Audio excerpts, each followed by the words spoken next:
stopping at boarding houses where there's warm beds and hot grub on the table.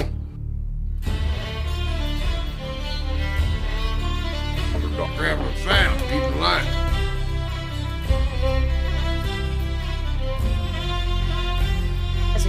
Sleeping is going to take place on the ground.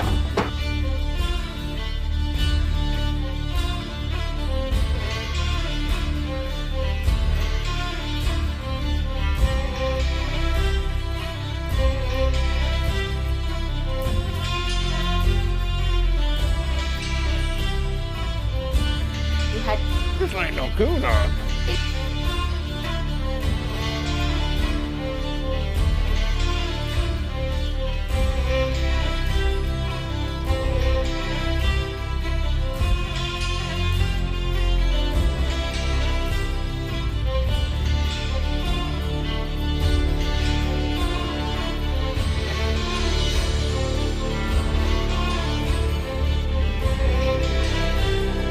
So anyway, you're an intelligent man. Thank you. Make a good living? Not bad. Get a good life? Pretty good. Answer me one question. Sure. Why the hell would you want to come up to a plant-infested no-man's land like this and live like a barbarian for a week? It's the essential difference between the world of nature and the world of man.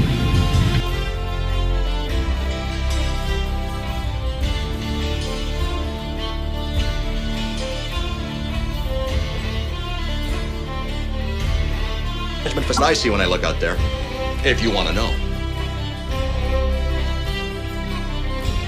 And in the same way, there seems to be a complete difference of style between the things that human beings do and the things that nature does, even though human beings are themselves part of nature. On the one hand, nature is wiggly. Everything wiggles. The outlines of the hills, the shapes of the trees, the way the wind brushes the grass, the clouds, the tracks of streams. It all wiggles. And for some reason or other, we find wiggly things very difficult to keep track of.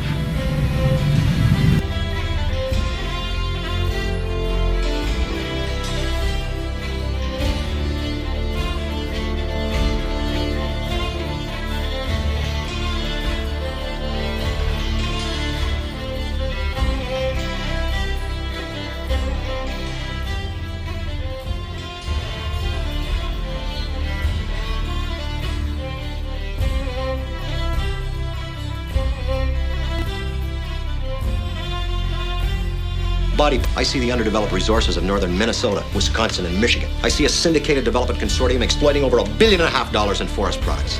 I see a paper mill, and if the strategic metals are there, a mining operation. A greenbelt between the condos on the lake and a waste management facility, focusing on the newest rage in toxic waste, medical refuse. Infected bandages, body parts, IV tubing, contaminated glassware, entrails, syringes, fluid, blood, low-grade radioactive waste, all safely contained, sunken in the lake, and sealed for centuries. Now, I ask you, what do you see?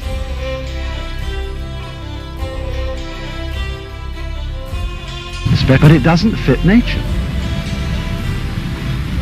You know, wherever human beings have been around and done their thing, you find rectangles.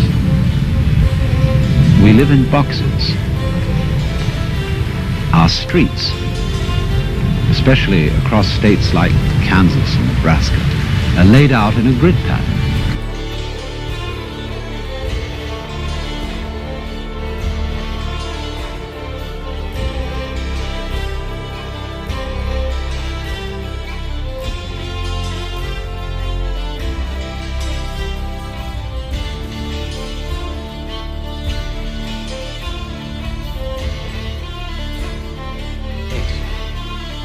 I just see trees.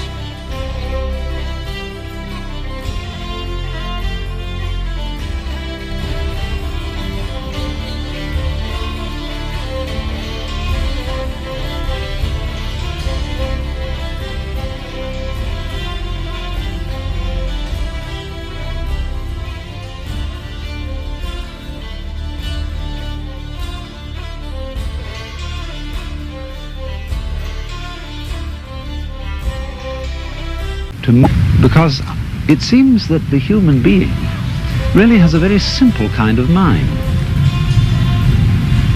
And all this wiggliness is too complicated. I don't think it really is complicated.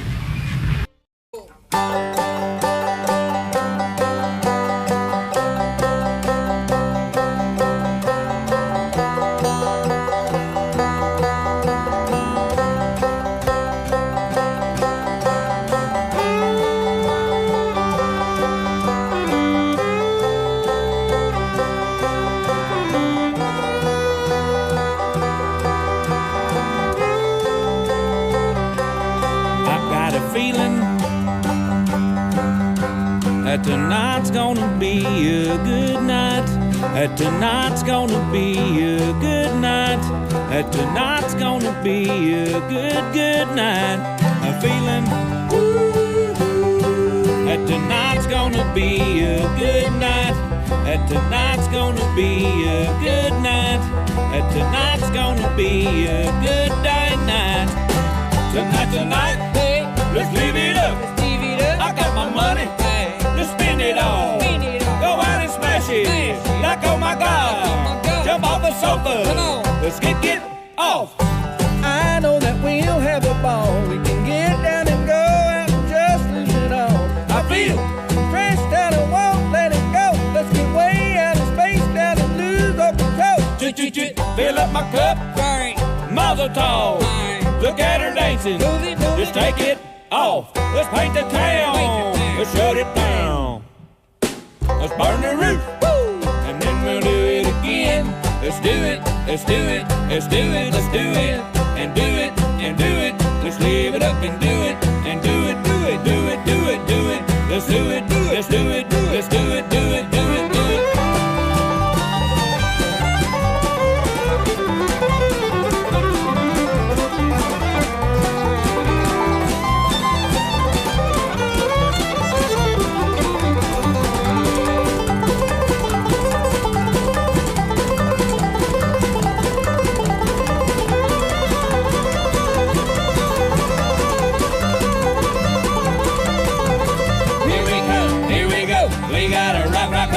Easy come, easy go. Now we on top, feel the shout. Marty rock, rock it on top, round and round, up and down, around the clock. Monday, Tuesday, Wednesday, Thursday, Friday, Saturday to Sunday. Get with us. You know what we say. Hey, party every day, party every day, and I'm feeling. Tonight's gonna be a good night. Tonight's gonna be a good night. Tonight's gonna be a good dang night. I'm feeling. Tonight's gonna be a good night. Tonight's gonna be a good night. Tonight's gonna be a good dang night.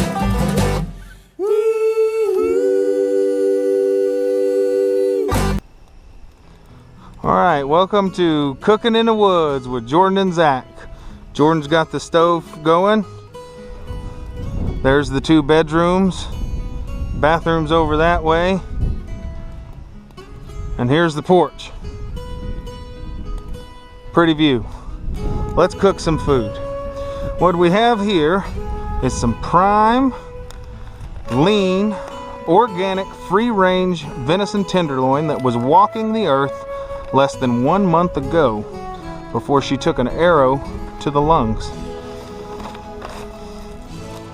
If you ask me, this is the best cut of deer meat. Some people prefer the back strap. However, I like the tenderloin. Look at that. You can even see where I made a little cut when I was gutting her. Didn't quite do it clean, but that's okay. It'll eat good all the same. Take a little piece of tin foil here I brought out with me, fold it up. And let's I'm gonna rip it in half, and we'll do these individually. Just take one there,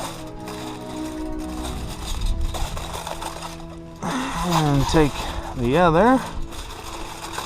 there. Get this out of the way here. I don't really have a good prep station table, but that's okay. That's why it's called camping and not living. Alright. What I've got here in this Batman sack, that is not any kind of drug, although I am addicted to it. This is a Greek seasoning called Cavender's. It's good on everything. Sprinkle a little of that on there. Oh yeah. Put some on this guy there.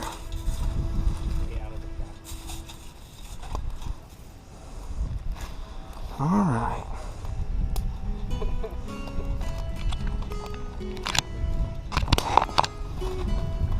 Put that aside. Now, in our packet of, I like to keep these little condiment packets, you know, when you go to Arby's or KFC or something. Keep them. It's good to bring them out here. You don't have to have a whole bottle and whatnot.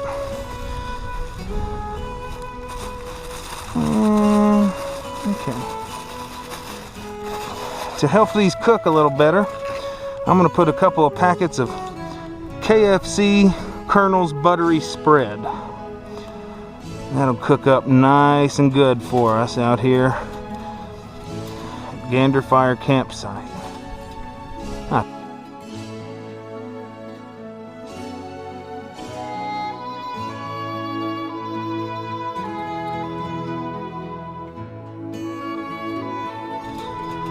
Rub that on there a little bit.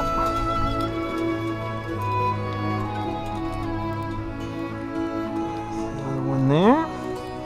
Ooh, yeah. A little buttery spread never hurt anybody. It's good. Now what we want to do is tuck our ends. Wrap that bad boy up, but you don't want to do it real tight. You want a little bit of room. Get some hot air, get like an oven kind of deal going. Fold our ends in.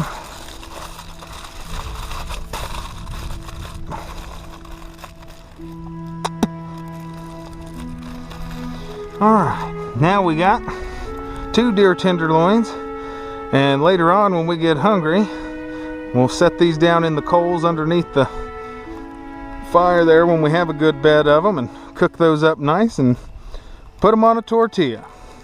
What do you think of that, Jordan? I think I'm hungry now.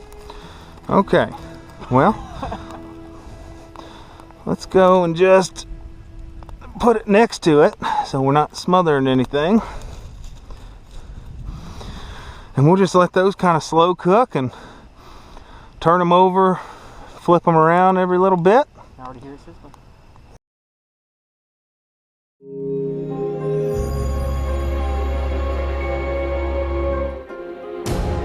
The greatest gift that Mother Nature gave to mankind is rapid oxidation or fire. Fire is a crucial human advantage. Any kind of society began with the cooking of meat over flame. Our ancestors from hundreds of thousands of years ago would regularly encounter natural sources of fire, and they probably experimented with them. We're a restless, curious, adventurous species, and there were probably several tens of thousands of years worth of burnt fingertips before humans figured out how to make fire do something useful. But when they did, it extended the daytime so they could see each other at night. It kept away predators. Fire does the following. It destroys harmful bacteria. It neutralizes toxins. It makes food taste better. And more importantly, it breaks down carbohydrates. So it increases the amount of carbohydrates going into the body. And these carbohydrates will have a major effect on the brain. It is the brain size that begins to increase from 1 million years ago when we have the first evidence of fire in humans to 100,000 years ago when modern humans came on the scene.